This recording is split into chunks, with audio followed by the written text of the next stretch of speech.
मैंने 15 पे कॉल की, उधर से ना उन्होंने बोला कि मुबशर AICR है। मैंने कहा जी सर भेज दे, हमारा झगड़ा हुआ, हमारी फैमिली को बहुत ज़्यादा ना खतरा है इनसे। वो घर आया, घर आने के बावजूद उसने बोला कि मैं ये किससे पूछना है। मैंने कहा ये मेरी वालदा, ये मेरे बहन भाई, इनसे पूछ लो। उसने बोला नहीं तुम मुझे बहुत अच्छी लगती, और उसने दरवाजा बंद करके मेरे कपड़े पे सर उतार के उसने मेरे साथ गलत काम किया। उसके बाद मैंने अपनी अम्मी को भी, किसी को, भाई को भी नहीं बताया। इसी सदमे में मैं चुप कर गई थी। उसके बाद मैं थाने में जाती रही हूँ, मैंने SHO को जाके बताया, उन्होंने हमारी बात नहीं सुनी।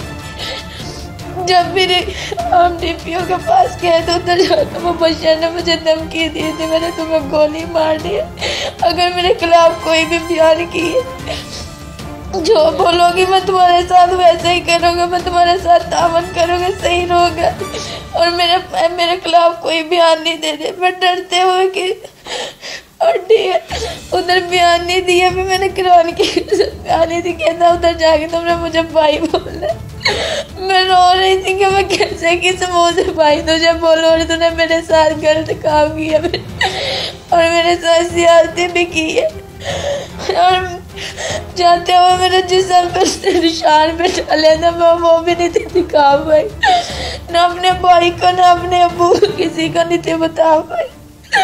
और उधर हम बैठे हुए थे, उन्होंने हमसे पूछा तो मैंने उनको सारे बयान बताए, लेकिन उधर DPO ने बोल दिया कि ये बयान सारे खत्म कर दो, तुम मेरी बच्ची हो, तुझे इंसाफ मिल जाएगा। सर उन्होंने इंसाफ नहीं मुझे दिया।